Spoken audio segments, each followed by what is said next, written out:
Food safety is more than a check in a box. Here are some tips on how you can comply with quality and safety standards. Tip number 1. Create a food safety program for your restaurant. Make sure you and your staff practice proper hygiene. Wear assigned uniforms. Report symptoms of illness or skin injuries when reporting for duty. Tip number 2. Organize your kitchen to help improve safety and efficiency. Implement zoning in the kitchen. Assign separate areas for raw and cooked items. Implement FIFO or first in, first out to ensure food is always fresh. It also lessens the risk of using spoiled ingredients. Clean your kitchen regularly. Sanitize tools and equipment. Conduct pest controls and fix floor obstructions.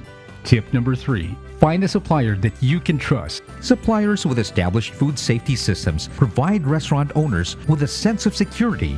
Their certifications from ISO, NMIS, HACCP, and ServSafe give you the assurance that the ingredients you use are fresh and safe. Choose suppliers that can consistently provide quality products and adhere to safety standards. When it comes to food, safety should be a priority. Keep in mind, for every issue you encounter, there's always a food solution around the corner.